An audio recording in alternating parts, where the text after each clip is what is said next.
Estoy alegre de estar acá, estoy contento. Esto es importante para nosotros, para Kiosco. Como ya les había dicho, en la pandemia tuvimos la pandemia nos obligó a trasladar parte de nuestras obligaciones y de nuestros talleres a la red. Me parece que ha sido increíble, que es una gran oportunidad, porque podemos acceder al diálogo con un montón de amigos y no necesariamente conocidos, que están en todo el mundo.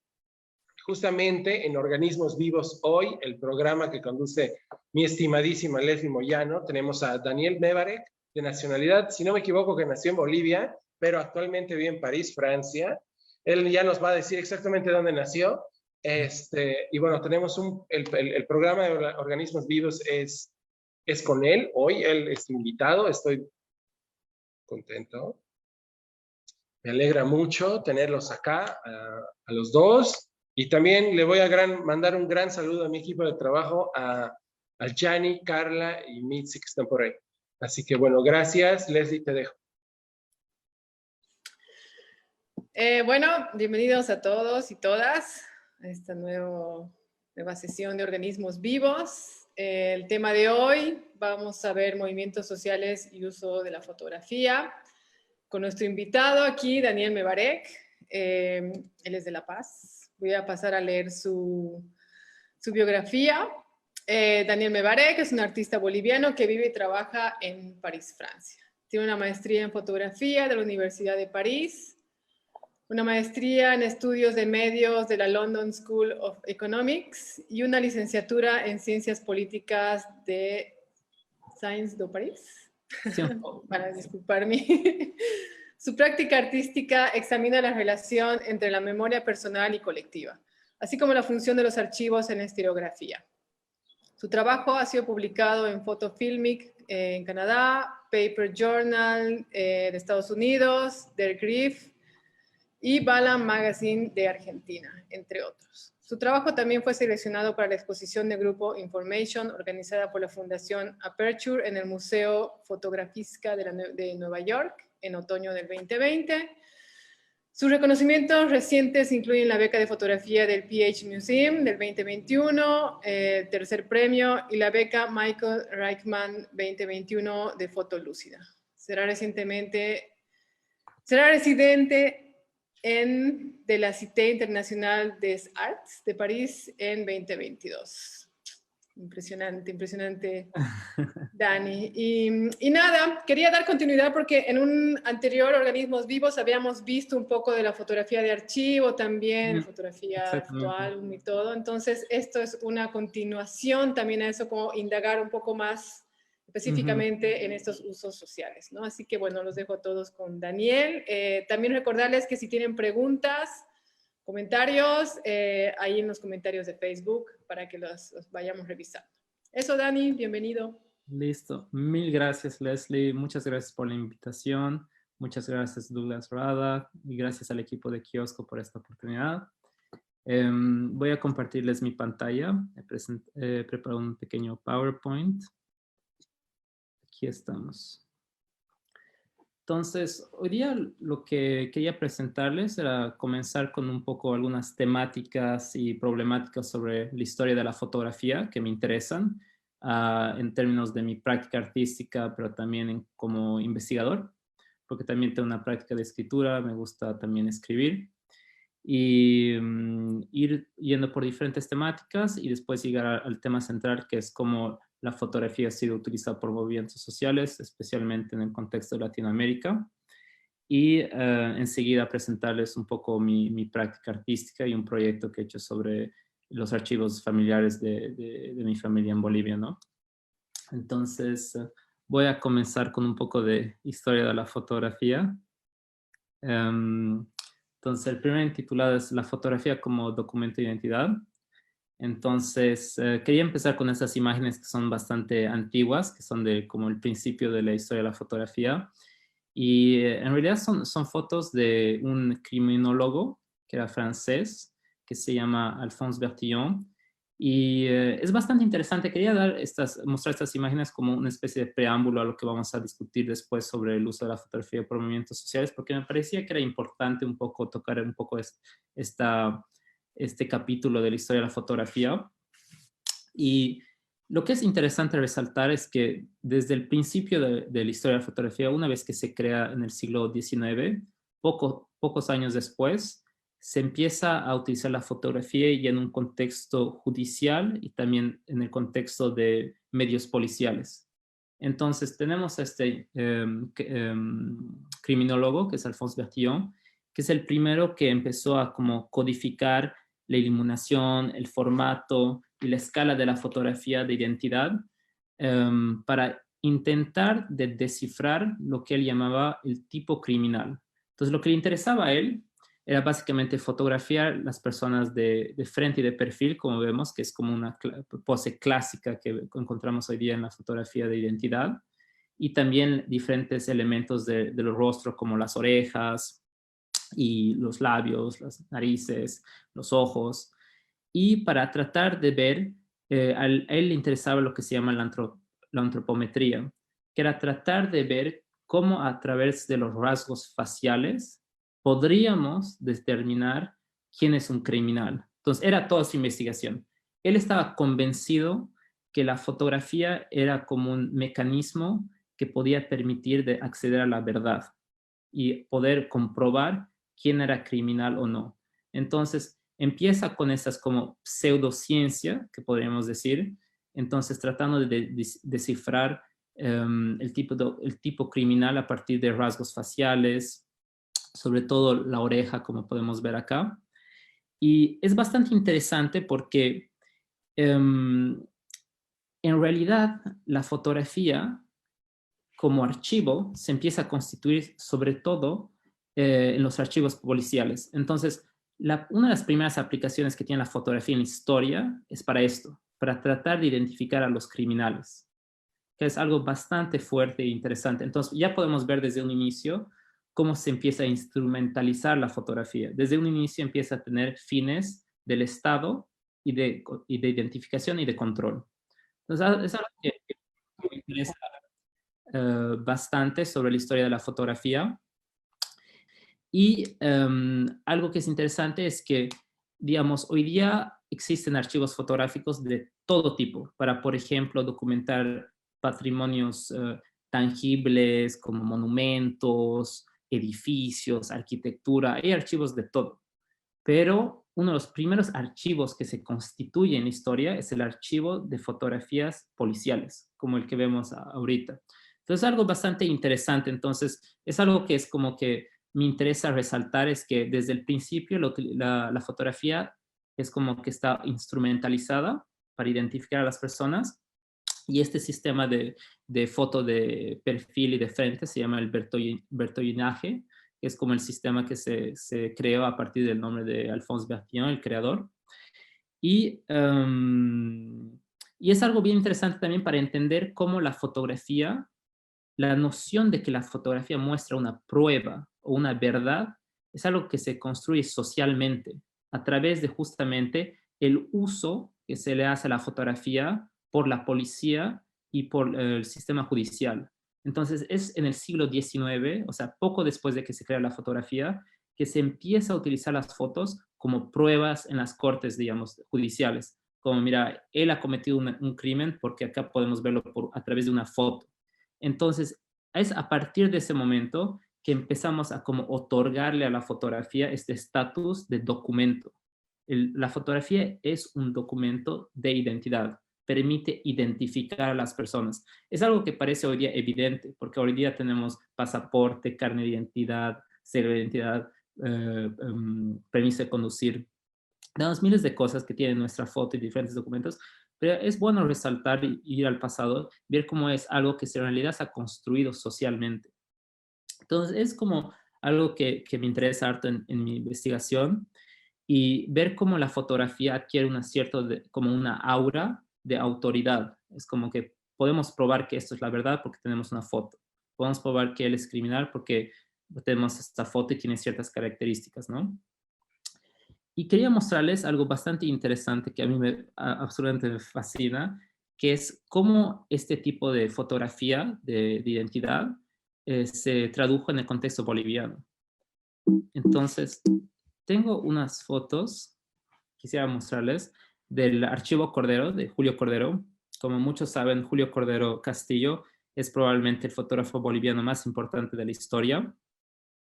Y es bien interesante porque muchas personas conocen su trabajo, pero un elemento de su práctica que no se ha resaltado tanto es cómo él trabajaba para justamente la creación de fichas policiales en Bolivia. Entonces es muy interesante ver estas fotografías que les voy a mostrar acá. Por ejemplo, esta también, que es súper interesante. Esta también, que muestra justamente este sistema de Alphonse Bertillon, que es esta foto de frente y de perfil. A mí me fascina porque algo que es importante resaltar es cómo en Bolivia, por ejemplo, es lo mismo. Se empieza a como tratar de identificar un tipo criminal en Bolivia a partir, pero se empieza como a crear lazos con rasgos de la comunidad aymara. Es como los criminales son los que tienen tales tipos físicos y de antropometría, ¿no? Entonces, es bastante interesante cómo se empieza desde un inicio a como crear esta idea de que los aymaras son criminales, ¿no? A través de la fotografía. Y estas imágenes contribuyen a este tipo de discurso. Y algo que es muy interesante también saber es que esto estamos al principios del siglo XX, ¿no? Entonces, algo que es, creo, fundamental en entender la historia de la fotografía del país es que para estas personas que estamos viendo, esta es literalmente la primera vez que se hacen fotografiar. Antes de este momento no han encontrado la fotografía, nunca se han tomado un retrato como foto. Entonces algo bastante fuerte y bastante violento, que la primera foto que se hacen a unas ciertas personas es en el contexto de estar presos en la cárcel para hacer una ficha policial de estas personas. Entonces es una historia de la fotografía que absolutamente me fascina y creo que es como que algo que hace falta investigar también. Entonces vemos como en Bolivia, en el contexto boliviano, se trata de, se utiliza este mismo método de fotografía de Alphonse Bertillon, del francés, y para tratar de hacer estas como fichas policiales y cómo trata y cómo contribuye a perpetuar ciertos discursos raciales sobre quién es un criminal, qué rasgos faciales tiene, etcétera, ¿no? Y algo que también me interesa es muchos fotógrafos que hoy día son conocidos en la historia de la fotografía boliviana, como Julio Cordero, pero también Damián Aymas Cepita, que ha sido un fotógrafo que ha sido descubierto recientemente por el MUSEF. Sus archivos están en el MUSEF hoy día en La Paz. Es alguien que por muchos años, como Julio Cordero, él estaba encargado de misiones de carnetización. Entonces, él lo que hacía era ir al campo y iba a fotografiar a las personas. Entonces era bastante interesante, o sea, nos damos cuenta que para muchas personas, ya sea en el principios del siglo XX o en los años 60, 70, la primera vez que se hacen tomar fotos en su vida es para un carnet o para una ficha policial. Entonces, el principio de la fotografía para estas personas es para identificarlos y para una cierta manera para el Estado poder controlarlos, ¿no? Entonces, es algo que me interesa muchísimo de la fotografía. Y estas fotos vienen de un bellísimo libro que se llama Archivo Estudio Cordero, que ha sido publicado en 2005 por María Galindo, bastante interesante. No muchas personas saben, pero María Galindo estaba interesada en la fotografía hace bastante tiempo. Y bueno, era solamente para mostrarles un poquito, digamos, tocar un poco estos temas de la fotografía que son importantes entender. Es como desde el inicio la fotografía se instrumentaliza por el Estado, se vuelve un instrumento del Estado para identificar y controlar a las personas. Y de ahí, acá podemos ver otra imagen también, que es bastante interesante. Y de ahí pasamos, digamos, al tema que quería discutir hoy día, que es cómo se utiliza la fotografía en los espacios físicamente y por los movimientos sociales en el contexto latinoamericano. Entonces, acá tocamos un periodo de la historia que ha marcado de manera transversal todo el continente, que es el periodo de las dictaduras. y el contexto de los desaparecidos, que es bastante interesante porque la cuestión del desaparecido es como una cuestión política cultural de América Latina. Cada país ha conocido lo que es el desaparecido, la figura del desaparecido. Y algo que me interesa harto en mi práctica artística, como en mi investigación, es entender qué usos sociales tiene la fotografía. Porque es algo que me interesa en relación a contrastarlo, por ejemplo, al arte, a la fotografía de arte. Es como, a mí me interesa saber cómo se utiliza la fotografía en el día al día, qué usos tiene, qué importancia tiene en la fábrica de la sociedad, ¿no? Entonces, estos intereses sobre cómo se utiliza la fotografía me llevaron a investigar un poco sobre los usos de la fotografía durante el periodo de las dictaduras, sobre todo en el contexto de Argentina, que se ha documentado un montón con las madres de la Plaza de Mayo, que conocemos todos, eran las madres que iban cada jueves a la Plaza de Mayo, que es la plaza principal en Buenos Aires, para protestar y pedir justicia y verdad sobre sus hijos y hijas que habían desaparecido en el contexto de la dictadura de Videla, en los años finales de los años 70 y principios de los años 80. Entonces, algo que me interesa un montón sobre esto es cómo han utilizado la fotografía las madres de la Plaza de Mayo.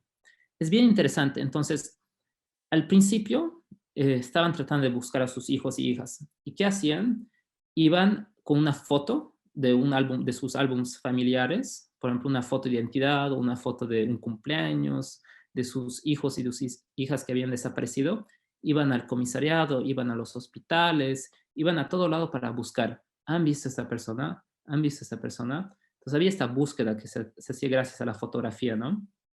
Y después, mediante que pasaron los meses y sin poder encontrar a las personas que habían desaparecido, empezaron a reunirse en la Plaza de Mayo cada jueves y lo que hicieron es empezar a agrandar esas fotos.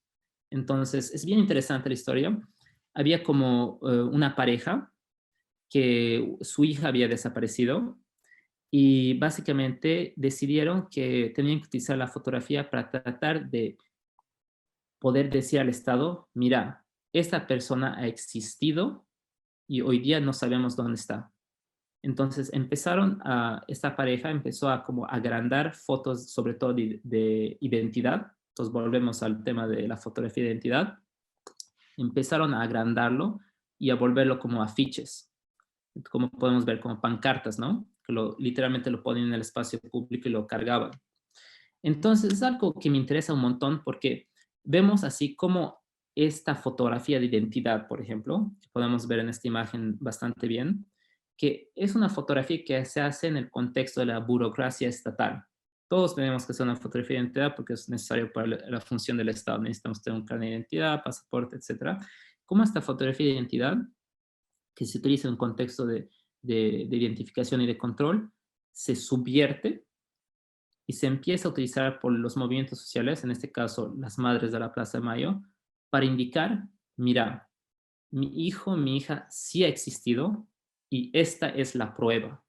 Entonces lo que hacen las madres es algo muy fuerte. Empiezan a utilizar el carácter indicial de la fotografía, es decir, el carácter de prueba. Ellos lo utilizan y dicen, mi hijo sí ha existido y esta es la prueba. Y empiezan a cargar sus fotos en un gesto que me parece muy fuerte.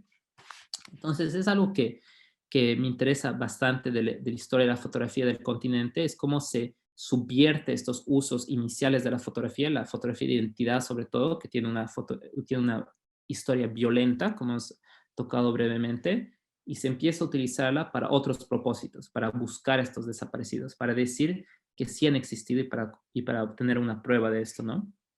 Entonces, hay algo bastante interesante que pasa, hay como un proceso de resignificación de las imágenes que pasan de un espacio doméstico, es decir, de un uso de un álbum familiar, a pasar a ser un instrumento de protesta.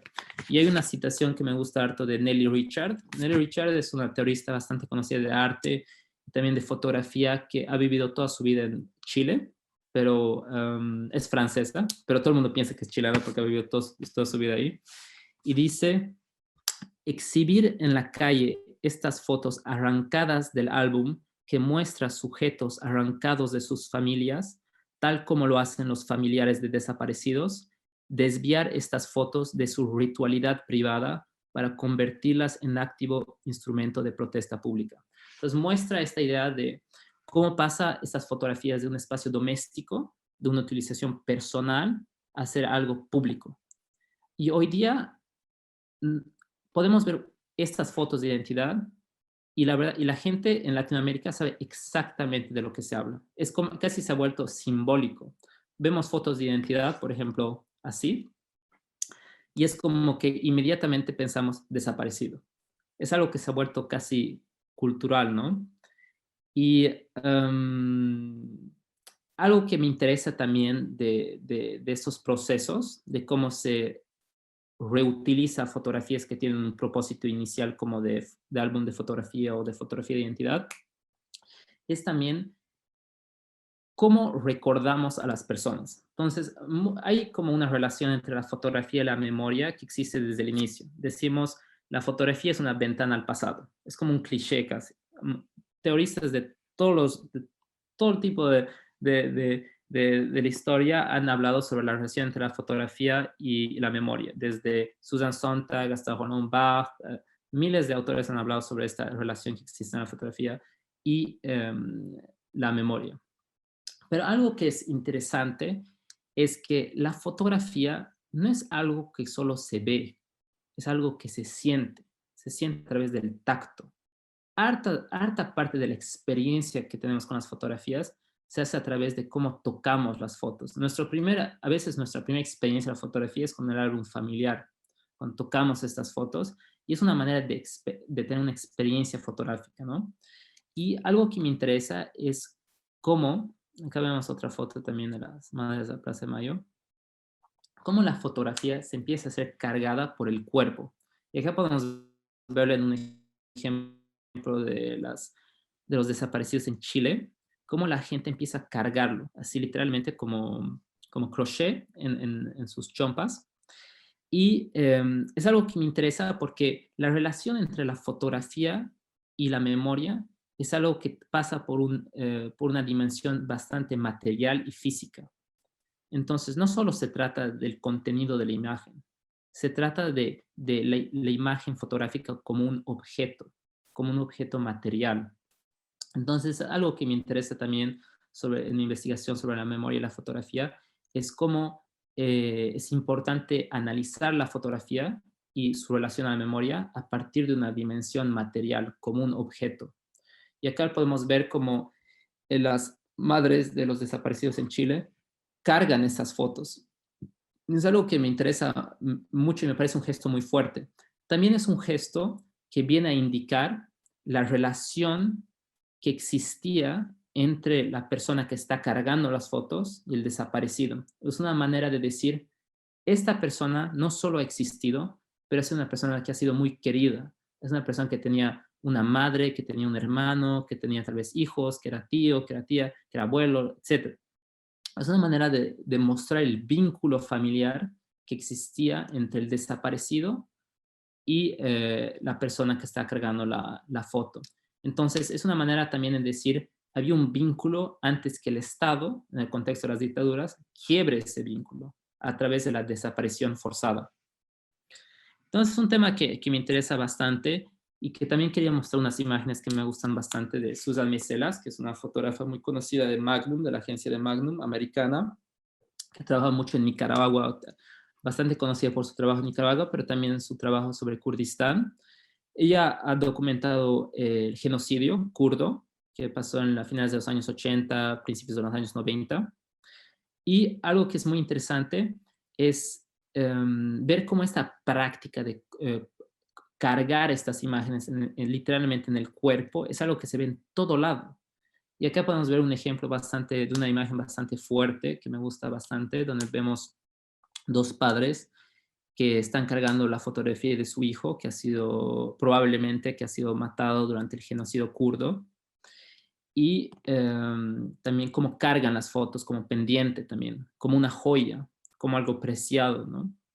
Entonces lo podemos ver bastante bien en estas fotos que me parecen bastante interesantes de Susan Meiselas.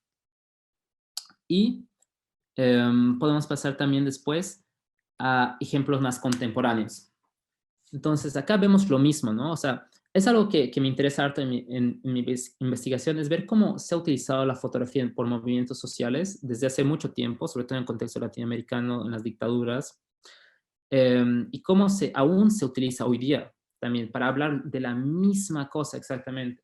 Entonces, acá tenemos un ejemplo reciente de los 43 desaparecidos de Ayotzinapa, en el cual se reutiliza las fotografías de identidad en el espacio público para poder decir, estas personas han existido, para denunciar al Estado a través de la fotografía, para decir una verdad, para decir que esas personas han existido y para denunciar y para decir dónde están ellos hoy día, ¿no?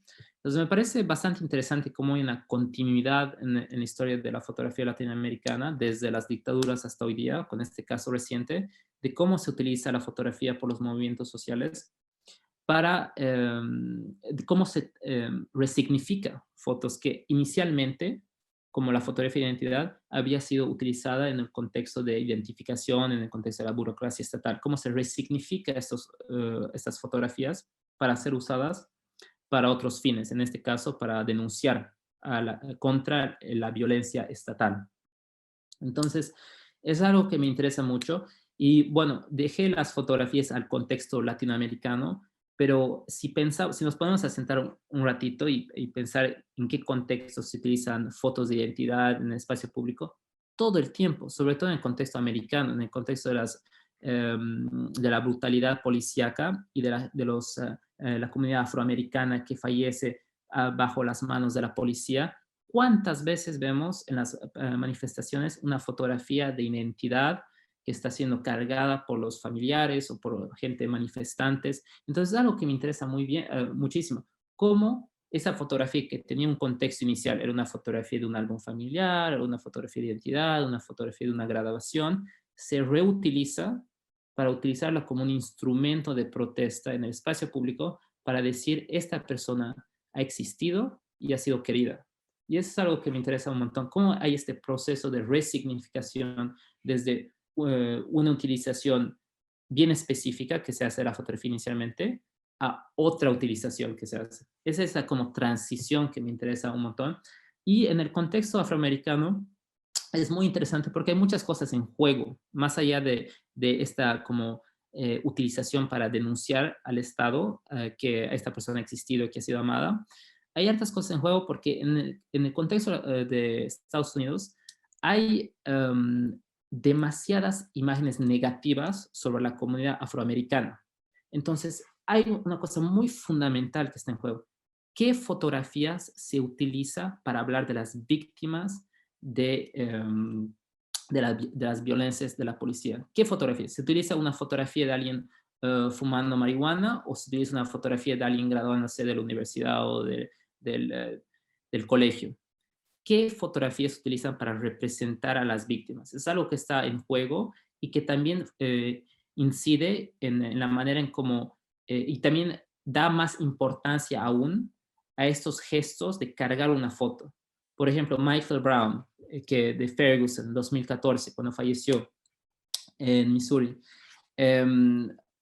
había un montón de debate en Estados Unidos sobre qué fotografía estaban utilizando. Estaban mostrando una foto de él que estaba, creo, haciendo como signos de gang, así, o si querían mostrar una foto de él con su atuendo de graduación de colegio.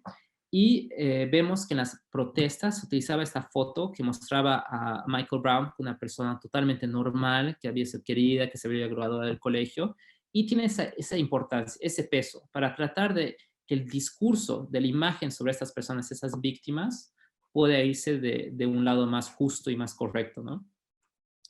Entonces, esto es como la investigación que me interesa sobre los usos de la fotografía por movimientos sociales desde un contexto latinoamericano hacia un contexto más global, digamos. Es algo que también yo mismo veo mucho en el contexto francés.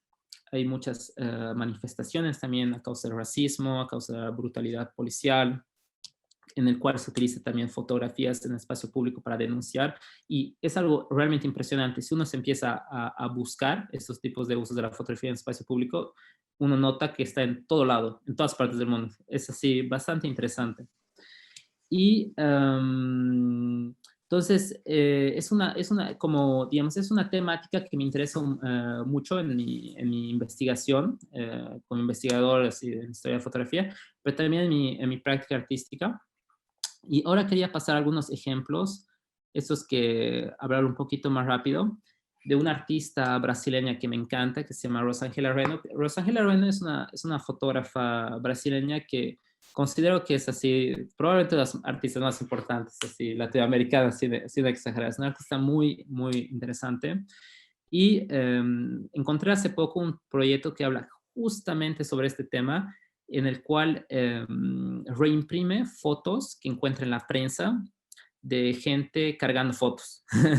Entonces vemos así como gente que tal vez en manifestaciones, como acá a la derecha, o gente que tal vez está mostrando una foto de un ser querido. Y estas son estas son unas fotos que han sido como reimprimidas, es un grabado en realidad en acero. Y me parecía súper interesante porque es literalmente este tema de este interés, esta fascinación de cómo se utiliza la fotografía en el espacio público, en el contexto de manifestaciones, ¿no? Y acá tiene la continuación a la serie que hizo unos años después, donde ya hace otro tipo de impresión, creo que es como una serigrafía, si no me equivoco.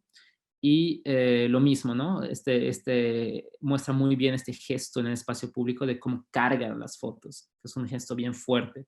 Y eso es así, creo que es lo que quería más que todo resaltar, es como que como hoy en día este gesto que parece súper común y corriente que vemos en todos contextos de diferentes países, cómo hay hartas cosas que están pasando ahí. O sea, hay hartas cosas que reflexionar detrás de este gesto. Cómo hay una transformación de imágenes que suelen estar en un espacio privado a un espacio público, cómo la gente utiliza esta fotografía para tratar de como algo que prueba una verdad o que prueba la existencia de una persona. Entonces, es algo que quería resaltar, es como hay hartas cosas bastante significativas y simbólicas que ocurren detrás de un gesto tan simple como poner una foto en una manifestación. Y ahora pasamos a mi trabajo. Y bueno, así explicarles un poquito sobre este proyecto. Es un proyecto que se llama La Lucha Continúa, que comencé en 2019-2020, en el cual trato de reactivar fotos de archivo, específicamente fotos de mi álbum familiar, a través del proceso del cianotipo, que es un proceso antiguo fotográfico, que son los primeros procesos fotográficos que se crearon en el siglo XIX, que utiliza la luz UV, es decir, la luz del sol, para crear impresiones sobre un papel sensible. Entonces, a mí me interesaba como dar homenaje a los archivos de mi familia, a estas imágenes, a través de este proceso de reimpresión. Es como que reimprimo las imágenes a la escala original del documento. Entonces, estas fotos que vamos a ver son unas fotos que son de un tamaño bien modesto, es un papel A4, y cada imagen es del tamaño exacto del documento original, ¿no? Es como una copia casi, ¿no? Que se crea. Y lo que me interesaba, sobre todo estos archivos familiares, eran fotografías que estaban entre los objetos que había dejado mi tío y mi abuelo, que ambos han sido bastante involucrados en la política boliviana, en el militantismo. Mi abuelo era parte del PRIN, que es el Partido Revolucionario de Izquierda Nacionalista, y en los principios de los años 70, en 71, en el contexto de la dictadura de Banzer, fue metido preso y fue asesinado. Entonces, mi tío y mi mamá crecen sin padre y con un peso, ¿no? De esta como lucha política que tenía su padre, mi abuelo. Y mi tío estaba bien involucrado en sindicatos durante los años 80, sobre todo, y 90, primeros sindicatos en la minería, trabajaba en las minas, y también sindicatos en la imprenta, trabajaba después en la imprenta. Entonces estaba bastante involucrado políticamente y yo en el contexto justamente de la crisis de octubre de 2019, viendo todo lo que estaba pasando desde lejos, desde Francia, preocupado con la incertidumbre, qué va a pasar en nuestro país, en un clivaje importante de nuestra historia reciente. Entonces empiezo a ver de nuevo esos archivos que tenía acá en Francia, que los había traído. Empiezo a ver todos estos panfletos, estas fotografías de archivo, y es como trato de pensar en estas luchas del pasado, en las cuales estaba involucrado mi tío y mi abuelo, y tratar de crear un poco un eco, ¿no? Con la situación actual, de manera indirecta, y de ahí nace un poco el título, La lucha continua, ¿no?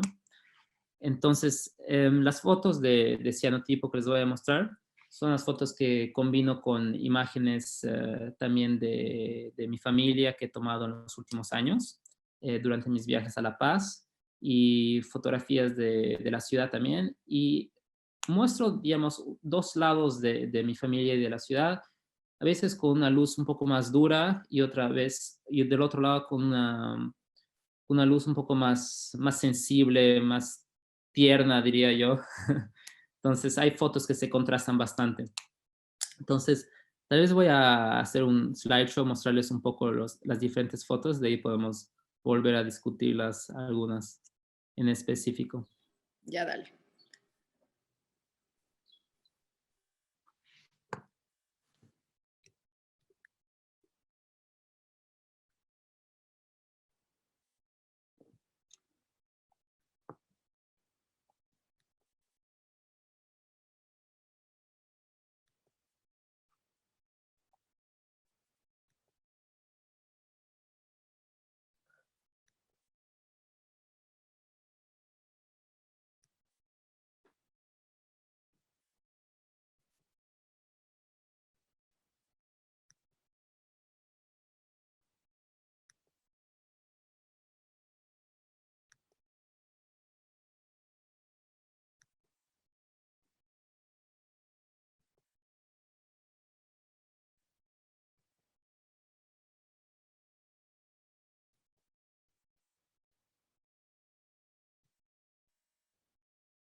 Y ahí estamos. Entonces es un trabajo que aún está en curso, hace falta imágenes. Pero sí, es un proyecto que he estado trabajando desde acá, imprimiendo, y bueno, tratando de avanzar. Es uno de esos proyectos que se mantienen abiertos por muchos años, que no sé cuándo va a llegar a una fin, pero ahora estoy en la Bolivia en diciembre y voy a estar continuando este proyecto, tratando de tomar fotos de la ciudad y con el propósito de crear un libro fotográfico en el futuro. Entonces, un poquito el plan que tengo sobre este proyecto. Y bueno, podemos tal vez hablar en específico de algunas imágenes porque habían bastantes cosas. Tal vez comenzar por esta imagen que es un poquito diferente al resto. Entonces tenemos cianotipos, fotos un poco de mi familia. Después tenemos como una especie de mise en scène acá, con una fotografía de identidad que he refotografiado de mi tío. Y detrás podemos ver una montaña que viene a simbolizar un poco el territorio paceño, ¿no? Rodeado de montañas. Entonces aquí utilizo otra técnica un poquito para aludir a ese imaginario andino que también romantizo un montón estando lejos, ¿no? También este proyecto yo creo que así siendo bastante, tomando una cierta distancia, también es un poco una reflexión de cómo romantizamos harto la historia familiar, ¿no? Todos tenemos historias de nuestras familias y de nuestros abuelos, y cómo tenemos una tendencia a romantizar este pasado. Al mismo tiempo que romantizo y extraño mi ciudad donde he crecido, ¿no? Que es La Paz, estando tan lejos por tanto tiempo. Entonces, también ese es un tema que me interesa explorar en mi proyecto fotográfico. Y bueno, vemos diferentes cosas. Acá tenemos unos pins que pertenecen a mi tío que he encontrado donde vemos el Partido Socialista, PC1, con una imagen del Marcelo Quiroga Santa Cruz. Entonces vemos algunas referencias, ¿no?, a la política boliviana. Acá hay un panfleto del Partido Socialista de los Trabajadores. Viene un panfleto de una reunión que se había hecho en Oruro, en Bolivia.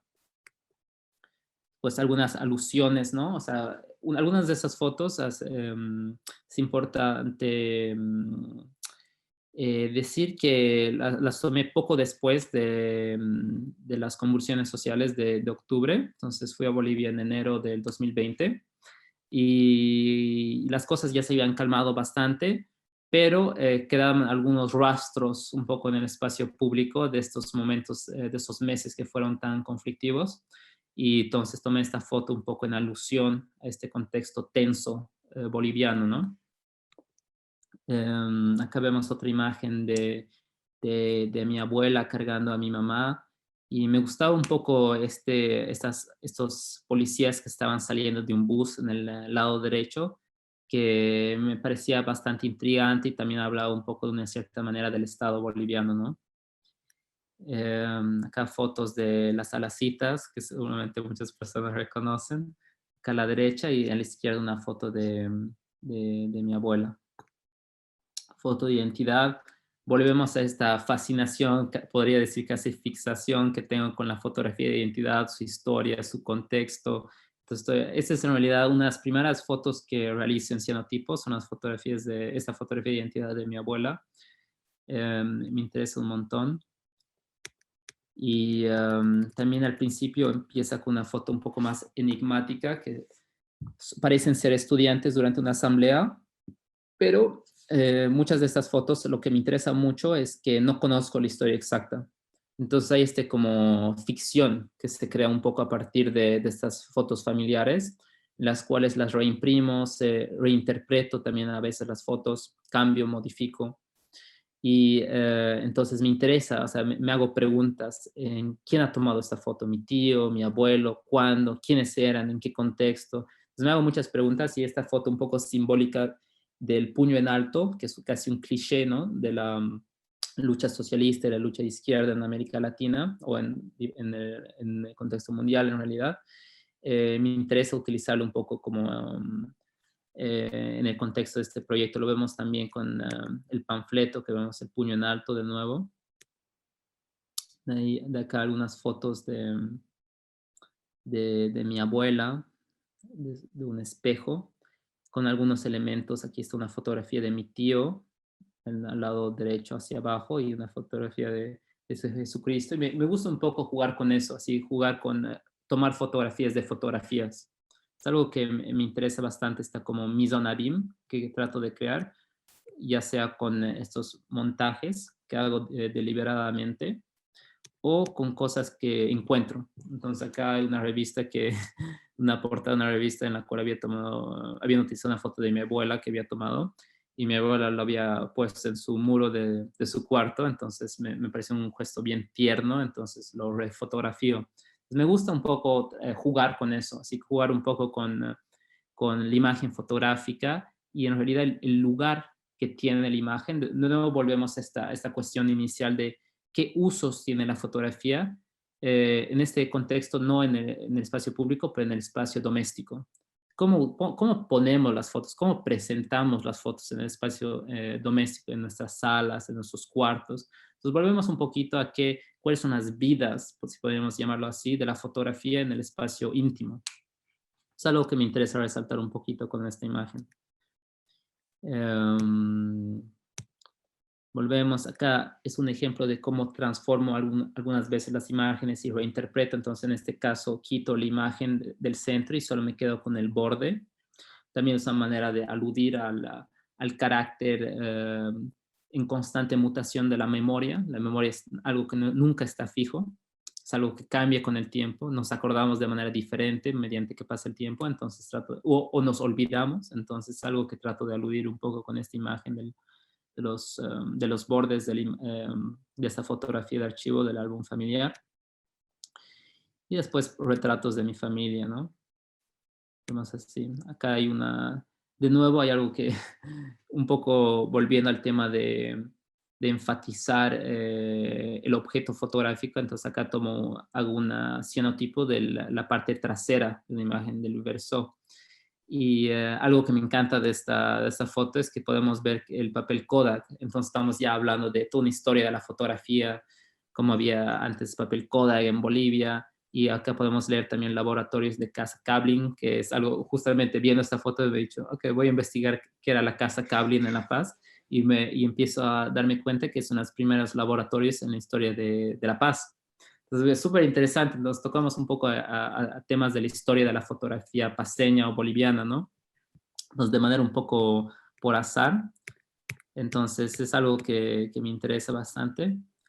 Y esta otra imagen que discutía con Leslie hace unos días, que me gusta bastante, es una imagen un poquito más sutil. Voy a ver si puedo ponerlo un poquito más hacia adelante. Entonces acá vemos a miembros de mi familia, está mi mamá, mi tío y una prima y su hijo. Y algo que me encanta de esta imagen es que vemos a esta prima que está tratando de apuntar a la cámara y decir, vean a la cámara, están tomando una foto. Y vemos los dos niños que están viendo hacia atrás y vemos la sombra de mi abuelo que está tomando la foto. Entonces hacemos referencia de nuevo al acto fotográfico, ¿no? Este momento en cómo se toma la foto. Y parece un poco lindo que los niños están viendo al lado opuesto. Entonces un poco irónico casi. Y vemos detrás, obviamente, el Limani, entonces de nuevo referencia a esta montaña que es una presencia constante en La Paz, que también aludo un poco en esta foto, que es como un tríptych.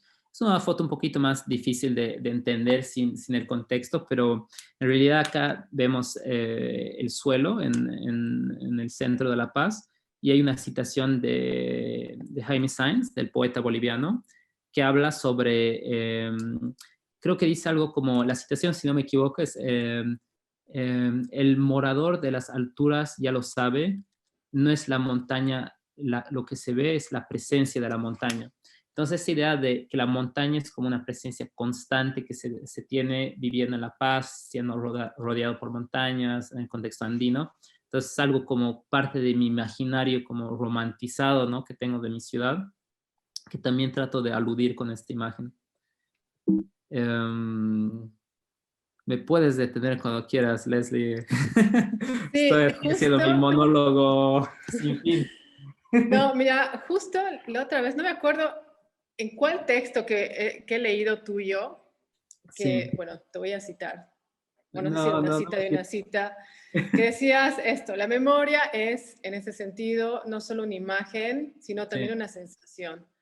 Y cuando veo estas tus cianotipias, o sea, ahí veo como esa sensación, más que la imagen, la memoria, o lo que contenga. Esto es esa sensación de ver esto en ese fondo azul, que además, o sea, me hace recuerdo como a la fotocopia, ¿no? Vos cuando fotocopias algo, o sea, ya viene con el formato de la hoja bond o carta, o el formato de la hoja en sí, ¿no? Entonces, el hecho de que vos hayas mantenido como esa especie de ponerlo ahí a la mitad de la hoja a cuatro, con ese espacio azul como enigmático, como te decía la otra vez, como que no tiene la huella de la pincelada del hecho Es verdad.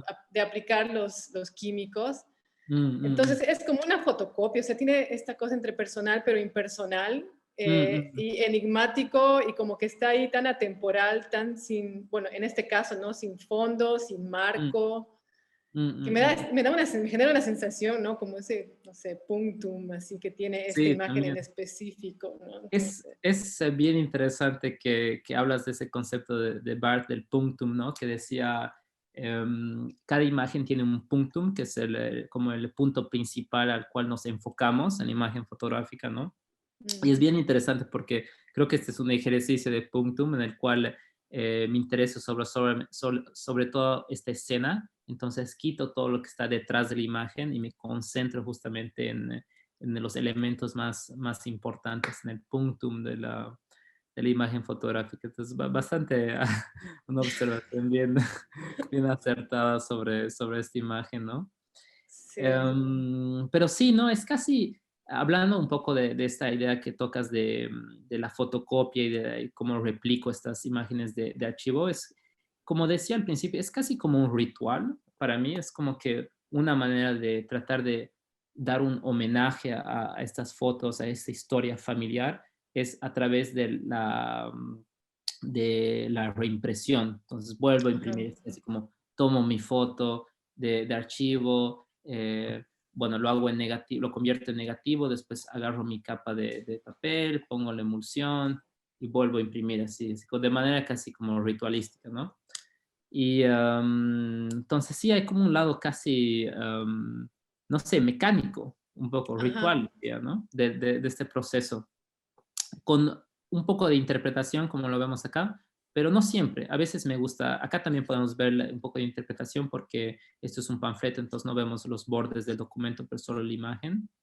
Pero hay otras veces que sí me interesa como enfatizar en el objeto, entonces vemos acá unos pins, hasta podemos ver un poco la reflexión del pin acá arriba del ave, entonces de la paloma, entonces también me interesa un poco tratar de enfatizar en el objeto. De nuevo volvemos a esta cuestión Exacto. de cómo nos acordamos de las cosas a través de la fotografía. No es solo a través de la imagen, pero es a través de una experiencia táctil que tenemos con el objeto.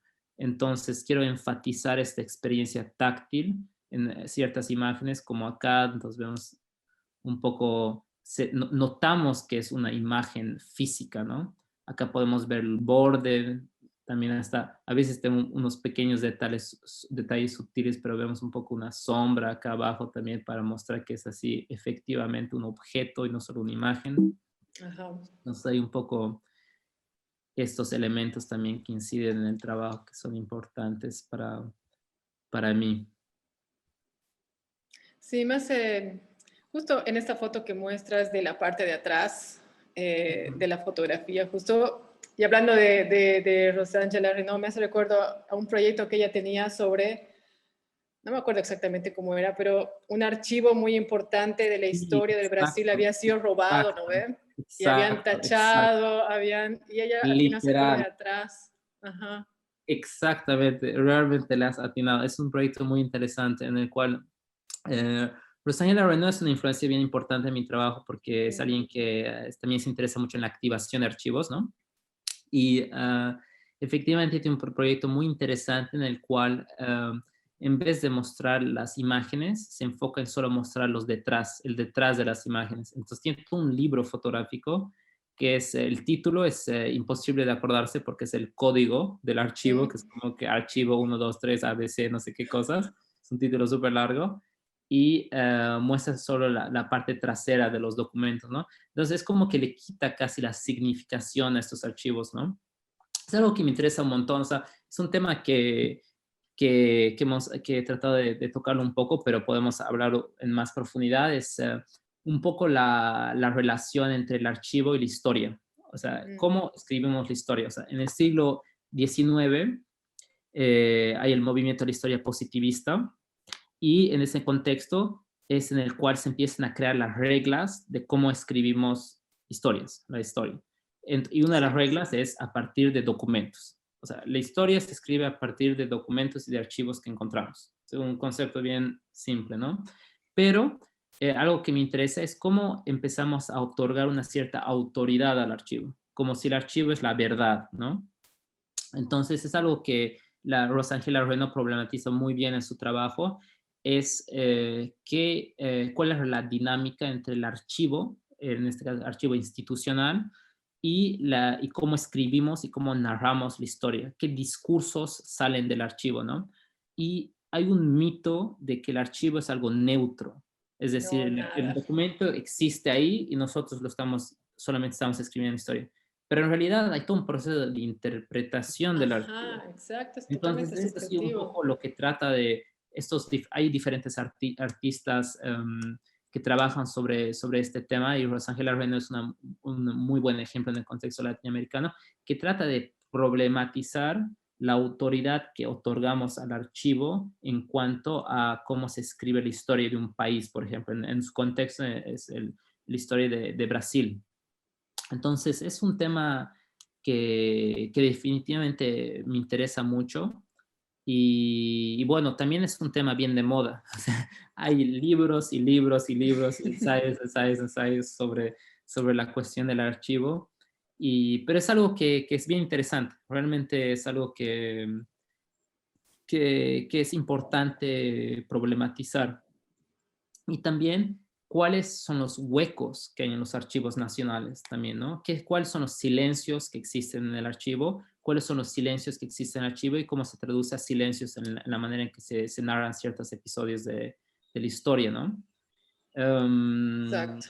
Y algo que me interesa, por ejemplo, que tiene también un poco de relación con mi trabajo, con mi práctica artística, es, por ejemplo, en el contexto argentino, en los años 90, o sea, vemos una generación de artistas que empiezan a trabajar con en el álbum familiar para tratar de utilizar las fotos que existen en el álbum familiar para tratar de llenar esos huecos que existen en el archivo nacional, o sea, por decirlo así, en la historia nacional, ¿no?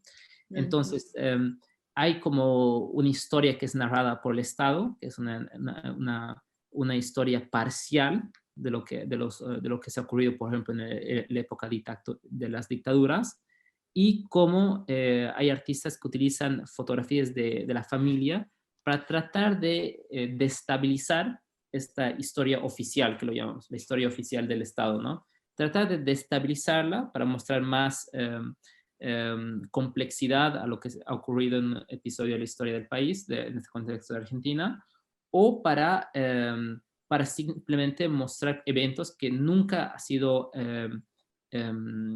¿cómo se dice? Nunca ha sido reconocidos por el Estado también.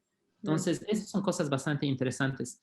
Hay una artista que se llama Lucía Quieto, que, por ejemplo, tiene un proyecto muy lindo en el cual su papá había sido desaparecido en Argentina y entonces lo que hace es que como había desaparecido mientras que ella era muy joven, tenía apenas unos meses de nacimiento, entonces nunca tuvo un álbum familiar con él.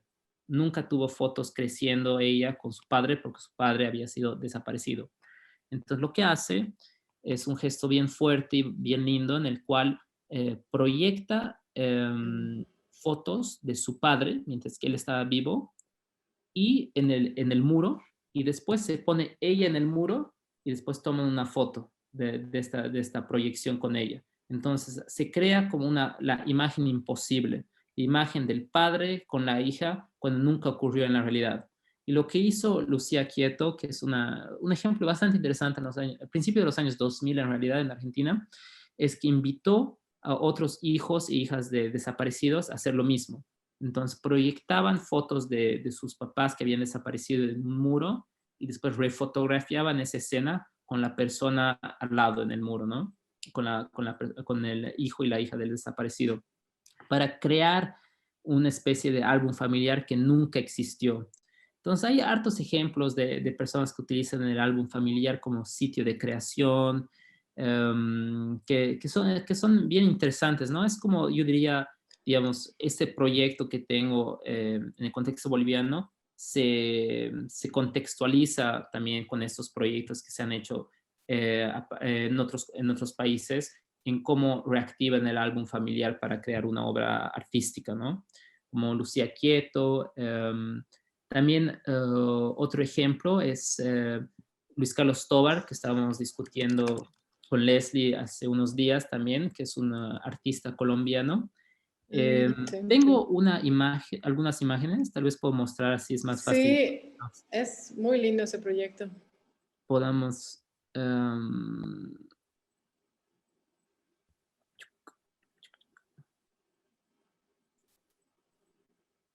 entonces, acá es bastante interesante. A ver, no sé si puedo ver. Aquí estamos. Entonces, es un proyecto muy interesante que también justamente utiliza el cianotipo.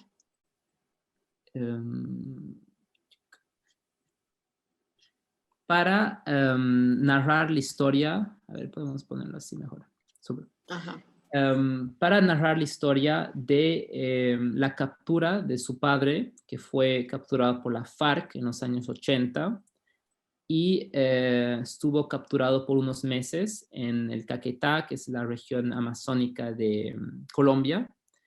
Y Luis Carlos, muchos años después, o sea, es un proyecto que recién salió hace un año, trata de narrar la historia familiar, activando estas fotos de su álbum familiar, pero también utilizando el cianotipo. Entonces, es bien interesante, pero lo utiliza de manera diferente, sobre todo para hablar de este contexto en el cual su papá es capturado, que es el contexto amazónico. Entonces, hay bastantes imágenes que son más de plantas, como este es un buen ejemplo. Nos vemos una imagen de unas plantas encima de libros o de objetos que hablan de esta historia de su padre y de este trauma familiar, ¿no? Es una manera de tratar de tocar el tema de su trauma. Y es un ejemplo interesante porque también utiliza el cianotipo para hablar de esto, pero de una manera diferente. Mientras que yo reimprimo archivos fotográficos de mi álbum familiar, él lo que hace es crear lo que llama capas de memoria. Entonces, a él le encanta es como sobreponer elementos para hablar un poco de cómo también cómo nuestra memoria funciona de manera similar. Creamos diferentes capas, estratas, ¿no? Y cómo se mezclan un poco estas cosas. Entonces, él lo hace de una manera bastante linda y elegante, pero claro, con ciertas diferencias al proyecto que yo hago. Volvemos acá. Y eso, entonces, es bastante interesante hablar un poco de estas tendencias y estos proyectos de otros artistas en América Latina que hablan del álbum familiar y que activan el álbum familiar para sus prácticas artísticas, ¿no? Daniel, aquí tengo una pregunta. Dime. De Diego Arredondo. Dice, solo por llevar un poco la contra, ¿existen movimientos donde hayas podido ver que se usó la fotografía como instrumento para llamar a la unión, a la paz? Y si se haya logrado de alguna manera. Para la unión y la paz. O sea, digamos que la manera en cómo se utiliza las fotografías en los ejemplos que he dado es para denunciar la violencia estatal. Es para denunciar el contexto de desaparición forzada o para denunciar, como estaba hablando en el contexto de Estados Unidos, para denunciar la violencia de la policía hacia una comunidad específica, ¿no? Y algo que es interesante, que me hace, esa pregunta, tal vez estoy yendo un poquito alrededor de la pregunta, pero me hace pensar un tema que es bien fascinante, es que estas maneras de utilizar la fotografía en espacio público es también para conmemorar una persona que ha desaparecido. Hay justamente lo opuesto que ocurre también. Vemos cómo se queman fotos de personas en espacio público, sobre todo de políticos también. Sí, por ejemplo, ¿cuántas veces, o sea, creciendo, principios de los 2000, hemos visto una foto de George W. Bush siendo quemada en el espacio público? Entonces, hay un gesto diferente, pero que también es interesante comparar de cómo se utiliza una foto, un retrato de una persona en el espacio público, pero no en este caso para conmemorar a alguien, pero para justamente hacer lo opuesto, es quemarla, así como una desacralización de la imagen fotográfica, o sea, de la persona, ¿no? Entonces se crea algo diferente. Entonces estoy dando un ejemplo que es bien opuesto a la paz y la unidad, pero creo que otra cosa que podría decir, que es también importante resaltar, es a veces las fotos de personas que fallecen se vuelven símbolos. Ahí sí podemos hablar de unidad. Por ejemplo, Berta Cáceres, que falleció hace unos años, que era activista ecológica. Ella, es muy interesante cómo habían retratos de ella durante la resistencia del North Dakota Pipeline en Estados Unidos, en el cual se estaba tratando de crear una infraestructura que iba a destruir el territorio de los indios americanos, ¿no? Y cómo vemos una imagen de una figura latinoamericana en un contexto diferente para justamente mostrar que hay lazos en las luchas, que esa lucha se da en un contexto específico, pero que también hace eco en otros lugares. Entonces es algo bastante común. Entonces ahí sí podemos hablar tal vez de unidad. Vemos figuras que se han vuelto mártires, símbolos. Es cuando una imagen transciende la persona y se vuelve un símbolo de una lucha. Es en ese momento que tal vez se vuelve un símbolo de unidad, en el cual esa foto de una persona empieza a aparecer en diferentes contextos totalmente distintos, ¿no? Es algo bastante interesante. También, por ejemplo, eh, fotos de Marielle Franco, que había sido asesinada en Brasil, que aparecen en Francia, por ejemplo. Cosas así, ¿no? Que para hablar para denunciar y para decir que estamos todos en la misma lucha, ¿no? Bien. Rodrigo, ¿tienes una pregunta? Sí. Yo me pregunto, toda la retórica de este año del golpe me hace preguntar qué es la realidad y cómo se puede vincular este tipo de proyectos con la realidad. ¿Qué está pasando? ¿Cómo ves lo que le está pasando a la fotografía, que cada vez es más difícil de vincular con la realidad vivida, ¿no? Sí, o sea, yo creo que vivimos en una era en la cual todo tipo de información puede ser instrumentalizada y convertida en una arma por cualquiera de los bandos. Entonces, no importa si estamos recibiendo la misma información, la podemos utilizar para argumentos totalmente opuestos. Entonces hay una complejidad también, ¿no? Es como que una imagen puede significar una cosa para unas personas y una cosa totalmente opuesta para otras personas.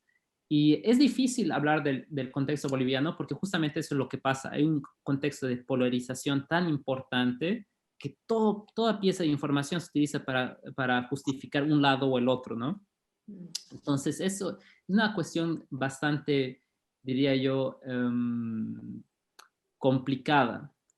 Lo único que quiero, digamos, resaltar sobre este tema, sobre la relación entre la imagen y la verdad, cómo se vuelve más lejos, es que justamente algo que es importante es tener un ojo crítico a las imágenes y cómo se interpretan, y tratar de ver la imagen fotográfica que por siglos se ha convertido en una prueba de verdad, así como una fuente de la verdad, y tratar de problematizar eso, ¿no?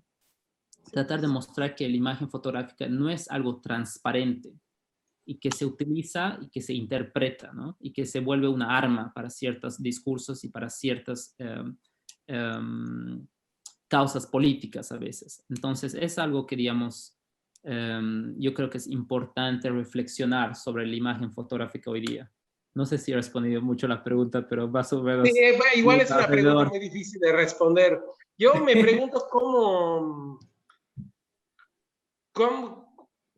cómo te estás vinculando con el escenario cultural. En general, es decir, como artista, como en Bolivia, acá en Como Francia. artista. No, como artista en general. Es una buena pregunta. O sea, yo tengo una formación en ciencias sociales, o sea, yo estudié sociología, historia, y después llegué un poco al arte después, ¿no? Partiendo de reflexiones que había hecho en las ciencias sociales, ya a tratar de cómo plastificar esas ideas en una obra de arte, ¿no?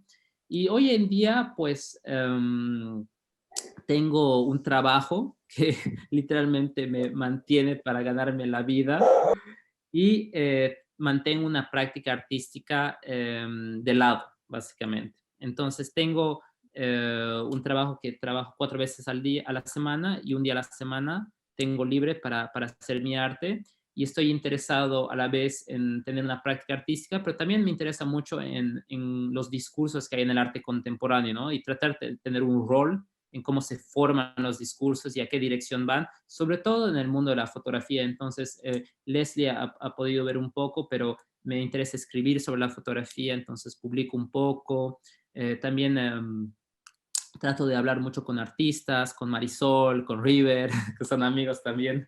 Entonces, me interesa tratar de no solo tener un rol de artista en este mundo, pero tratar de tener también una cierta, tratar de tener una cierta voz en cómo, en qué temas se discuten de la fotografía. Me parece bastante interesante, sobre todo en un contexto extranjero en el cual hay una cierta, como discursos predominantes sobre lo que es la fotografía o qué fotografías son importantes que hay que ver e investigar. Y algo que decía Leslie que es muy importante para mí es que estoy cansado de ver libros sobre la fotografía latinoamericana que no habla de la fotografía boliviana. Es algo que sí, tengo un horror. Es como que hay muchas revistas, libros dedicados a la fotografía boliviana que no representan, a la fotografía latinoamericana que no representa a Bolivia. Y es algo que digo mucho, es que somos una minoría en la minoría. Entonces, entre amigos latinos, así, es como que nunca hablan sobre la fotografía boliviana, nadie conoce nada sobre la fotografía boliviana. Entonces, es algo que me interesa un montón. Es como tratar de decir en el contexto de la fotografía internacional que existe una escena fotográfica boliviana, que hay figuras interesantes como conocen ustedes, como Marisol, River y otras personas que están haciendo un trabajo súper interesante en Bolivia. Pero ¿y eso por qué es? Que no se habla mucho de la fotografía boliviana. ¿Y por qué hay tantos problemas de integración de los fotógrafos bolivianos en el escenario internacional? Porque creo que, porque es cuestiones, yo creo, así, bien simples, así, país pequeño, con poca plata, que nunca ha tenido oportunidades de tal vez exportarse tanto. Hay también como una dominación fuerte también de países donde hay una ecología, diría, alrededor de la fotografía. ¿Qué quiere decir una ecología? Que existen financiamientos públicos para la fotografía, que existen festivales dedicados a la fotografía, que existen museos dedicados a la fotografía, por ejemplo, en Argentina, en Uruguay, en Brasil, en México, hay en Perú también, o sea, hay realmente instituciones, hay como un sistema alrededor que permite decir la fotografía sí existe en el país y sí se expone, sí se exporta. Mientras que en Bolivia es como hace falta instituciones dedicadas a la fotografía, hace falta también tal vez festivales, oportunidades un poco para exportarse, ¿no? Pero también, o sea, no es como un problema solo de Bolivia, ¿no? O sea, es un problema del extranjero que nos ignora también, ¿no? Uy, no. Estás metiendo como el dedo en una llaga así sumamente espinosa, ¿no? Porque hay gente que cree que eso no es cierto. Mm. Yo particularmente me considero de tu equipo. Yo sí creo que estamos...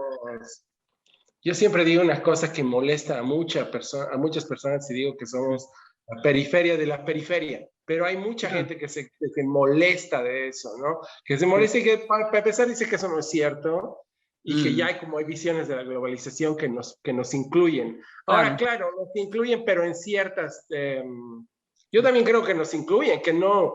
Que, que no te dicen que no vayas, pero tienes que ir Claro, igual y tienes que encontrar los medios para llegar. Y esa es la claro. parte que termina siendo difícil, ¿no? Claro, o sea, también algo que es importante, o sea, hay que como que moderar un poco el discurso, o sea, tampoco hay que victimizarnos tampoco, o sea, eso es importante, o sea, tampoco hay que decir, puta, somos los pobrecitos que no nos ponen en ningún lugar, o sea, no, es verdad. Y también quiero así como subrayar que estoy hablando de la fotografía boliviana, porque el arte contemporáneo boliviano estamos hablando de otro mundo, o sea, que tiene otras oportunidades, hay curadores, artistas que han hecho sus carreras en el extranjero, así hay como como un poco más diálogos, vínculos que se hacen entre Bolivia y la escena del arte contemporáneo regional y mundial, digamos. Pero yo hablo bastante relacionado a la fotografía, digamos, y de cómo veo de un punto de vista exterior si hay representación de la fotografía boliviana en el extranjero o no, digamos. Entonces, es un poco dos puntos que también es importante como moderar, ¿no? O sea, es como que tampoco nos victimicemos y hay que diferenciar un poco fotografía y arte contemporáneo en términos de qué tan lejos hemos llegado, diría. Sí, fotografía Bueno, artística y fotografía documental también, que eso sí, digamos, en lo documental sí tenemos grandes fotógrafos, o sea, en Claro. eso sí, digamos, pero fotografía artística contemporánea, eso sí que todavía no. O sea, están Mm, empezando a ver como ciertos lugares como este, digamos, claro, pero ya estamos en camino, ¿no? sí, sí, sí. Son temas complicados de hablarlos. No tengo las respuestas en todo caso, o sea, solo trato de dar algunas observaciones de mis impresiones que tengo, ¿no? Hablando con sobre todo fotógrafos latinoamericanos y curadores latinoamericanos. En todo caso, es como que también mi idealismo que también habla, ¿no? Es como quiero mostrar la fotografía boliviana en todo lado, quiero exportarla, quiero mostrarla en todo lado para que la gente conozca, ¿no? También es un poco de pero ahí. eso te incluye a vos también, o sea, También, evidentemente vos solito en Francia, te va a ser muy difícil integrarte, a no ser que empieces a utilizar una estrategia que de hecho funciona muy bien y mm, es renegar totalmente del lugar de donde vives y bueno, fingir que eres así como, ya, ok, yo soy francés, se me no, olvidó el acento. no, No, bueno, es una estrategia que se usa y de hecho funciona, ¿no? Pero no, bueno, sí, uno también va a tener que encontrar pues su manera de dialogar con el circuito. No creo que sea fácil y creo que hay gente que ha pasado 20, 30 años peleando en esas claro, condiciones en los centros de poder cultural y no le es fácil tampoco, ¿no? Porque no le es fácil competir de día al día. total, total. Sí, no, pero son temas que realmente me apasionan, o sea, es interesante, es algo que siempre discuto, o sea, he tenido la chance de discutir con algunos curadores de especialistas de la fotografía latinoamericana, es como que me dicen, yo de la fotografía boliviana no conozco nada, sí, y es algo como que me da rabia, es como que tienen que conocer, hay cosas súper interesantes justamente, ¿no? Y algo que le decía a la Leslie, que es también algo que me interesa bastante, es cómo digamos, tradicionalmente la fotografía boliviana se ha sido muy ligada al fotoperiodismo o a la fotografía documental, ¿no? Y es como que una tendencia más reciente que vemos la incorporación de la fotografía a prácticas de arte contemporáneo, a prácticas más artísticas. Y es algo bastante nuevo para Bolivia. Y también la gente, o sea, el público todavía no está tan preparado, diría yo. Digamos que cuando yo estaba creciendo en La Paz, me acuerdo que cuando venía la exposición del World Press Photo a la iglesia de San Francisco en La Paz, era como, wow, todo el mundo estaba así como fascinado porque era como lo mejor del fotoperiodismo mundial, ¿no? Y es como que todavía hay un poco así como una visión de la fotografía local que es como que viene asociada al fotoperiodismo y es como que recién está creando como un espacio para decir, no, la fotografía es una obra de arte, puede hacer parte de la escena del arte contemporáneo, puede ser vista en un museo, en una galería, puede ser expuesta de una manera interesante, conceptual. Es como algo que se está recién como estableciendo en Bolivia, me parece. Porque por muchos años era como, la fotografía es fotoperiodismo, digamos, es fotoreportaje.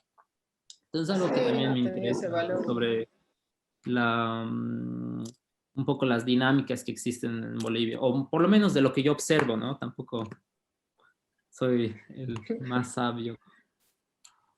Sí, no, pero como te decía la otra vez, o sea, hace falta sí de empezar a poner como un buen soporte, ¿no? Y un buen soporte es justamente el ir por la historia, ¿no? Pero boliviana en sí, ¿no? No tanto ya la historia de la fotografía, no, sino que en Bolivia, como decíamos, ¿no? ¿Qué año llegó y cómo de ahí fue evolucionando? Cómo está ahora, sus pasos que ha tenido igual, entre documental, fotoperiodismo, artistas, Mm, en lo que estamos ahora, mm, mm, mm. porque claro, hay esa confusión también, ¿no? Todavía existe justamente por esa tradición tan fuerte del documental, pues, ¿no? Total, sí, sí, sí, exacto. Entonces hace falta Exacto. como empezar a diferenciar eso, no empezar a formalizarlo ya, digamos, teóricamente también. Mm, mm, mm.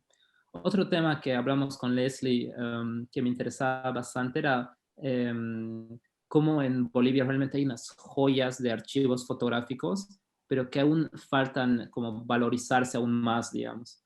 Hay muchos archivos fotográficos que están en las manos de familias privadas em, y también archivos fotográficos que están en instituciones públicas, pero que se mantienen un poco así como sin ser explotadas, sin ser como valorizadas, y hace falta un poquito un trabajo de indagar en esos archivos, de tratar de exponer, de hacer libros a partir de archivos. Pienso, por ejemplo, un poco en el caso de Damián Aymas Cepite, que es un fotógrafo boliviano que ha sido descubierto hace unos 15, 20 años y que todos sus archivos están en el museo y que se hizo una exposición, se hizo un catálogo sobre su trabajo, pero realmente hay como una mina de oro ahí. Es un trabajo muy importante que habla sobre la historia de Bolivia, que es un trabajo muy importante para la historia fotográfica del país y que aún hace falta un poquito, yo creo, valorizar ese archivo a través de exposiciones, a través de libro, de creación de libros, tal vez hacer algo con el extranjero, con otras instituciones también. Entonces también es otro elemento también importante, yo creo que para salir en adelante en cuanto a la fotografía boliviana, es tratar de valorizar lo que tenemos, los archivos fotográficos. Y también tratar un tema, por ejemplo, que es importante resaltar también es cómo a veces hay universidades americanas, por ejemplo, que vienen y compran archivos fotográficos. Entonces, las fotos que estaba mostrando de Julio Cordero, Julio Cordero es como el fotógrafo más importante que hemos tenido en nuestra historia y una parte de sus archivos han sido comprados por las universidades en Estados Unidos. Es muy triste como unos archivos como se fragmentan, es como que parten del contexto local y se van a otras instituciones y después ya perdemos todo este patrimonio material que tenemos sobre el país y ya perdemos una oportunidad de valorar lo que tenemos, de valorizar este archivo y tratar de tener imágenes que narran sobre la historia boliviana, ¿no? Entonces también es otro, digamos, otra dimensión, ¿no? Es como que de un lado tenemos como que poco a poco que establecer un poco un discurso sobre la fotografía como una forma de arte y por otro lado tratar de valorizar estos archivos fotográficos que están un poquito en las márgenes, ¿no?